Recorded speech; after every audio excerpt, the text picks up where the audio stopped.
Okay, good morning students. ఈరోజు మనం ఈ క్లాస్లో సెకండ్ ఆర్డర్ లీనియర్ డిఫరెన్షియల్ ఈక్వేషన్స్లోని వెరీ ఇంపార్టెంట్ ప్రాబ్లమ్స్ మనం కొంచెం డిస్కస్ చేస్తున్నాం. అంటే మన క్లాస్లో ఏ ఫ్యాకల్టీ అయినా చెప్పేది ఓన్లీ మోడల్కి వచ్చి 3 ప్రాబ్లమ్స్ అయినా, కానీ నేను అలా చేయటం లేదు. నేను ఒక మోడల్లో ఉన్న అంటే నంబర్ ఆఫ్ క్వశ్చన్స్ అంటే ఇంపార్టెంట్ క్వశ్చన్స్ అన్నిటినీ గ్యాదర్ చేసి 1 by 1 మీకు వీడియో చేస్తున్నాను స్టూడెంట్స్. మీరు ఈ 1 by 1 వీడియోస్ అన్ని చూడటం వల్ల మీకు ఎక్కువ స్కోర్ వస్తుందే తప్ప నష్టం ఏమి ఉండదు. కాబట్టి మీరు అందరూ బాగా చూసుకొని నేర్చుకున్నట్లయితే ఈజీగా మంచి స్కోర్ సాధించే అవకాశం ఉంటుంది స్టూడెంట్స్. ఎంతలో పెద్ద ప్రొఫెసర్ అయినా సరే స్టూడెంట్స్, ఎంత పెద్ద ప్రొఫెసర్ అయినా సరే మోడల్కి వచ్చి 1, 2 లేదంటే 3 ప్రాబ్లమ్స్ చెప్తారు ఎంతకైనా కానీ మన యూట్యూబ్ ఛానల్ మన వీడియోస్లో మాత్రం మోడల్ మీద 4 to 5 ప్రాబ్లమ్స్ లేదా 6 to 7 ప్రాబ్లమ్స్ 4 to 8 అలా ప్రాబ్లమ్స్ అన్ని ఎక్స్ప్లెయిన్ చేస్తున్నాం. అంటే ఓన్లీ ఇంపార్టెంట్ క్వశ్చన్సే మనం చేస్తున్నాం స్టూడెంట్స్. కాబట్టి మనం ఈ క్వశ్చన్స్ అనేది మనం నేర్చుకోవాలి. ఏ ఇంపార్టెంట్ అయినా అన్ఇంపార్టెంట్ అయినా ప్రొసీజర్గా నేర్చుకున్నట్లయితే ఏ క్వశ్చన్ అయినా సాల్వ్ చేయగలచ్చు. ఓకే రైట్ స్టూడెంట్స్, మనం ఇప్పుడు Q = 0 అయితే ఇంతకుముందు ఇదే మోడల్లో ఉన్న క్వశ్చన్ చేసాం స్టూడెంట్స్. కానీ ఇది 2019-2020 ప్రీవియస్ క్వశ్చన్ పేపర్లో ఇచ్చిన JNTUK వాళ్ళు ఇచ్చిన క్వశ్చన్స్. కాబట్టి వెరీ ఇంపార్టెంట్. మీరు JNTU అయినా అనంతపూర్ జీవి ఏదైనా సరే ఈ క్వశ్చన్స్ అనేవి చాలా ఇంపార్టెంట్. మీరు బాగా నేర్చుకుంటే success. Okay, thank you. Right, if Q does not equal 0, then we find CF plus PI. Okay students, then we find CF plus PI. మనం ఫైండ్ అవుట్ చేస్తాం. Now in this problem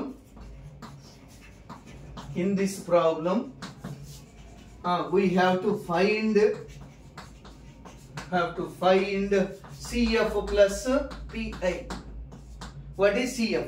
CF అంటే complementary function students. Complementary function. To find complementary function. Okay students, to find complementary function ఎలా find out చేస్తాం? Now write auxiliary equation f of m equal to 0. This implies m square. Put d equal to m అని meaning ఇంత ముందు previous వీడియోస్లో చేసాం. ఆ problem లాగానే ఈ ప్రాబ్లం కూడా మనం చేస్తాం students. m square plus 3m plus 2 equal to 0. 2 numbers multiplication చేస్తే స్టూడెంట్స్ 2 రావాలి, వాటిని యాడ్ చేసిన సబ్ట్రాక్టింగ్ చేసిన 3 రావాలి స్టూడెంట్స్. ఎలా వస్తుందంటే మనం ఐడెంటిఫై చేయాలి. m square plus 2m plus 1m plus 2 equal to 0.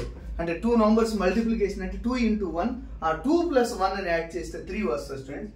అలా వచ్చేసింది. కాబట్టి ఇప్పుడు m కామన్ తీసుకోండి స్టూడెంట్స్. m కామన్ తీసామనుకోండి, m plus 2 plus 1 m plus 2 equal to 0. This implies m plus 2 into m plus 1 is equal to 0. This implies m plus 2 equal to 0, m plus 1 equal to 0. This implies m equal to -2 and m equal to -1 వస్తుంది students. ఇక్కడ m value అనేది అంటే m అనేది route అనేది ఎలా వచ్చినాయి students? ఇక్కడ A and B format లో వచ్చినాయి. Then how to write CF equal to e power ax plus c2 e power bx. Then CF equal to c1 e power ax plus c2 e power bx.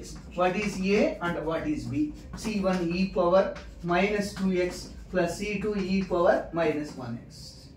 Okay students, అయిపోయింది. ఇప్పుడు CF చేసాం. Next to find PI. Okay students, to find PI. What is PI? What is the formula of PI? PI అంటే formula 1/f of t of q. What is q? d square plus 3d plus 2 into what is q? e power -x plus cos x. Okay students, ఇక్కడ exponential term ఉంది, cos term ఉంది. Exponential term and cos term ఉంది కాబట్టి exponential ఉంటే put d equal to a. cos x term ఉంటే put d square equal to -a square. What is a? Here coefficient of x is called a. cos x a and a square అంటే value 1.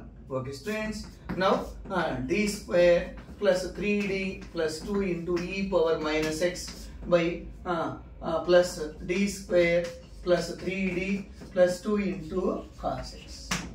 Okay students, ఇప్పుడు మనం ఈ వాల్యూస్ని substitute చేసేద్దాం. కాబట్టి -1 plus 3d plus 2 into e power minus X. 3d అంటే -1 కదా, -1 substitute చేస్తాం students.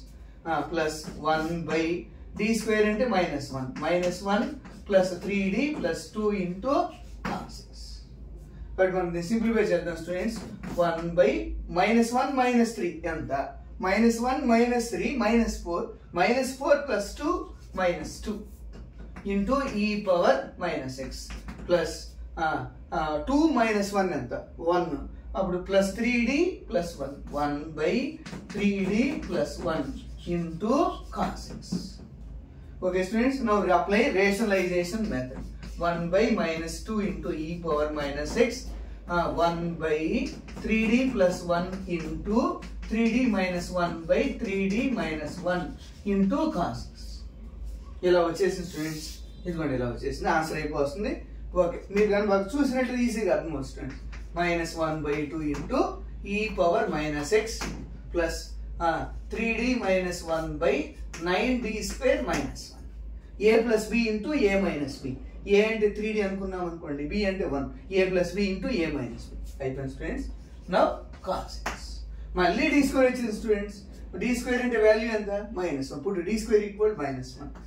Then -1/2 into e power minus x 3d of cos x minus cos x by 9 into -1 -1. 9 into -1 ఎంత students? -9. -9 -1 -10. Okay, -1/2 into e power minus x 3d of cos x. d means differentiation. Differentiation of cos x minus sin x. Minus cos x by -10. Okay students, thank you. YP మనం చేయగలిగాం ఇక్కడ. Now general solution. What is general solution? y equal to cf plus pi. మీరు ఎంత చేసినా కూడా చివరిలో అంటే ending లో cf ప్లస్ pi రాలేదనుకోండి 2 మార్క్స్ కట్ చేస్తారు స్టూడెంట్స్. కాబట్టి మనం అది బాగా గుర్తుపెట్టుకొని బాగా కంపల్సరీ రాయాలి. ఓకే, cf అంటే ఏంటి? c1 e power minus 2x plus c2 e power minus 1x plus pi -1/2 into e power minus x plus into minus minus అని కామన్ తీసాం అనుకోండి 3 sin x plus cos x by 10. Okay students, అయిపోయింది answer. ఒకసారి మీరు చూసుకున్నట్లయితే ఈజీగా చేయగలుగుతారు. Okay, thank you. Please share and like. మీరు అందరూ నా వీడియో ఛానల్స్ కానీ మీరు కానీ ఫాలో అయితే మంచి ఇంకా కామెంట్స్ కానీ చేస్తే నేను ఇంకా వీడియో చేసి మీకు వీడియోస్ అప్లోడ్ చేస్తాను స్టూడెంట్స్. కాబట్టి అందరూ కంపల్సరీగా మర్చిపోకుండా వేరా స్పేస్ బ్రహ్మోన్ స్పేస్ వై 9676011707 స్టూడెంట్స్. కాబట్టి please call me and please comment me good comments. Thank you. Please share.